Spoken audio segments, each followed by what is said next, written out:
ये हैं भारत के वो 5 महान मुस्लिम राजनेता जिनके आगे किसी की भी नहीं चलती। टाइम्स ऑफ इंडिया के सर्वे के मुताबिक ये राजनेता इतने प्रभावशाली हैं कि इनकी एक आवाज पर पूरा भारत एकजुट हो जाया करता है। इन राजनेताओं को भारत सरकार विभिन्न अवार्ड से सम्मानित कर चुकी है। भारत को विश्व शक्ति बनाने में इन मुसलमानों का बड़ा योगदान रहा। भारत के 5 महान मुस्लिम राजनेताओं की लिस्ट में पहला नाम असदुद्दीन ओवैसी का आता है। टाइम्स ऑफ इंडिया के सर्वे के मुताबिक असदुद्दीन ओवैसी भारत के सबसे लोकप्रिय मुस्लिम राजनेता हैं। पिछले साल उन्हें दुनिया के 500 सबसे प्रभावशाली मुसलमानों की लिस्ट में शामिल होने का खिताब दिया जा चुका है। असदुद्दीन ओवैसी को भारत सरकार संसद रत्न अवार्ड से भी सम्मानित कर चुकी है। लंदन से लॉ ग्रेजुएट ओवैसी आज भारत के सबसे ज्यादा पढ़े लिखे मुस्लिम राजनेता हैं। हैदराबाद में जन्मे ओवैसी के आज कई हॉस्पिटल और मेडिकल सेंटर चलते हैं जिनमें लोगों का मुफ्त इलाज किया जाता है। बहुत कम लोग जानते हैं कि असदुद्दीन ओवैसी के ट्रस्ट सालार मिल्लत के तहत 12 कॉलेज, 9 स्कूल और 2 हॉस्पिटल चलते हैं। उनके जरिए बनाया गया ओवैसी स्कूल ऑफ एक्सीलेंस और दक्कन मेडिकल कॉलेज हैदराबाद का बेहतरीन कॉलेज है। उनके पॉलिटेक्निक कॉलेज, इंजीनियरिंग कॉलेज और कॉलेज ऑफ फार्मेसी में हजारों लोग शिक्षा हासिल करते हैं। भारत के 5 महान मुस्लिम राजनेताओं की लिस्ट में दूसरा नाम बदरुद्दीन अजमल का आता है। मौलाना बदरुद्दीन अजमल को दुनिया के सबसे प्रभावशाली मुसलमानों की लिस्ट में जगह दी जा चुकी है। बदरुद्दीन अजमल के आज असम में 56 से अधिक स्कूल और 22 डिग्री कॉलेज चलते हैं। उनके द्वारा स्थापित किए गए अस्पतालों में लोगों का मुफ्त में इलाज किया जाता है। बदरुद्दीन अजमल दुनिया की मशहूर परफ्यूम कंपनी अजमल परफ्यूम के मालिक हैं। उनके द्वारा बनाई गई परफ्यूम आज पूरी दुनिया में इस्तेमाल की जाती है। दुबई से लेकर अमेरिका, रूस और जापान में भी इनके शोरूम मौजूद हैं। बदरुद्दीन अजमल की party all India United democratic front Assam की दूसरी सबसे बड़ी पार्टी है। इनके द्वारा स्थापित किया गया अजमल फाउंडेशन आज असम का सबसे बड़ा गैर सरकारी संगठन है। ये संगठन अब तक लाखों लोगों का मुफ्त में केस लड़ चुका है। मौलाना बदरुद्दीन अजमल ने एशिया के सबसे बड़े मदरसे दारुल उलूम देवबंद में शिक्षा हासिल की है। वो वर्तमान में असम के जमीयत उलमाए हिंद के प्रदेश अध्यक्ष भी हैं। मौलाना बदरुद्दीन अजमल को जीत दिलाने में जमीयत उलमाए हिंद का बड़ा किरदार रहा।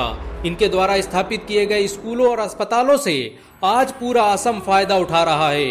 अजमल फाउंडेशन द्वारा चलाई जा रही अजमल सुपर 40 नाम की योजना के तहत हर साल 40 मुसलमानों को आईएएस और आईपीएस की मुफ्त शिक्षा दी जाती है। भारत के 5 महान मुस्लिम राजनेताओं की लिस्ट में तीसरा नाम हामिद अंसारी का आता है। यूपी में जन्मे हामिद अंसारी आज भारत के सबसे पढ़े लिखे मुस्लिम राजनेताओं में से एक हैं। उन्हें आधुनिक भारत का अब्राहम लिंकन भी कहा जाता है। हामिद अंसारी ने भारत के लिए जो किया वो आज तक कोई नहीं कर पाया। वो कई सालों तक अलीगढ़ मुस्लिम यूनिवर्सिटी के वाइस चांसलर रहे। फिर लगातार 2 बार उपराष्ट्रपति बनकर उन्होंने इतिहास रच दिया। हामिद अंसारी ने उपराष्ट्रपति रहते हुए मुसलमानों से जुड़े बहुत से बिल पास करवाए। ये कई सालों तक नेशनल माइनॉरिटी कमीशन के अध्यक्ष भी रहे।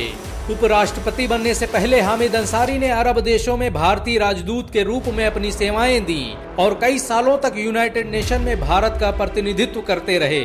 हामिद अंसारी के खानदान का भारत की आजादी में बड़ा योगदान रहा।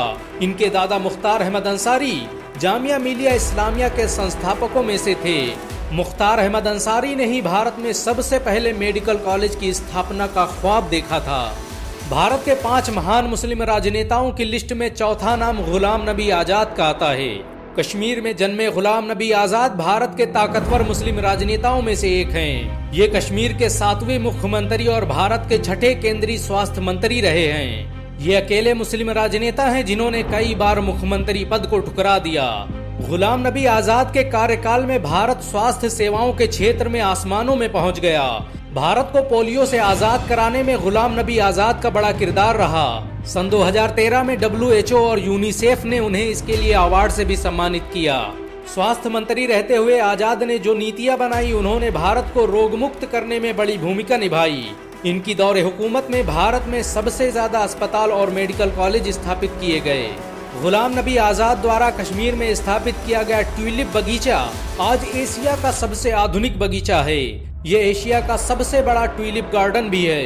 गुलाम नबी आजाद की लोकप्रियता का अंदाजा इसी बात से लगाया जा सकता है कि राज्यसभा से उनकी विदाई पर पूरा देश रो रहा था। गुलाम नबी आजाद ने अपनी पूरी जिंदगी देश के लिए वक्फ कर दी। वो 9 बार ऑल इंडिया कांग्रेस कमेटी के अध्यक्ष रहे। भारत के 5 प्रभावशाली मुस्लिम राजनेताओं की लिस्ट में 5वां नाम आजम खान का आता है। रामपुर में जन्मे आजम खान ने ही मुलायम सिंह के साथ मिलकर समाजवादी पार्टी की स्थापना की थी। आजम खान भारत के पहले मुसलमान हैं जो लगातार 9 बार विधानसभा अध्यक्ष रहे। अलीगढ़ मुस्लिम यूनिवर्सिटी से law graduate Azam Khan UP सरकार में सबसे वरिष्ठ कैबिनेट मंत्री थे। इन्हें यूपी का दूसरा मुख्यमंत्री भी कहा जाता था। आजम खान के आज भारत में कई स्कूल और कॉलेज चलते हैं। उनके जरिए स्थापित की गई जौहर यूनिवर्सिटी आज भारत की सबसे बेहतरीन यूनिवर्सिटियों में से एक है।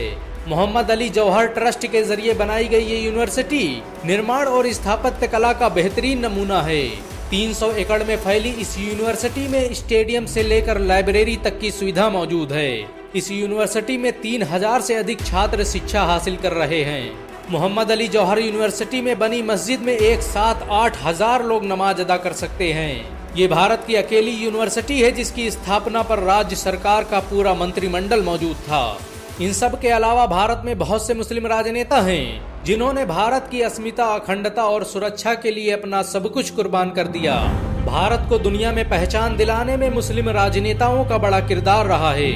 अगर एक मुसलमान होने के नाते आपको गर्व महसूस हुआ हो तो इस वीडियो को लाइक और शेयर जरूर करें। ऐसी और वीडियो को देखने के लिए हमारे चैनल को सब्सक्राइब करें, घंटा जरूर दबाएं।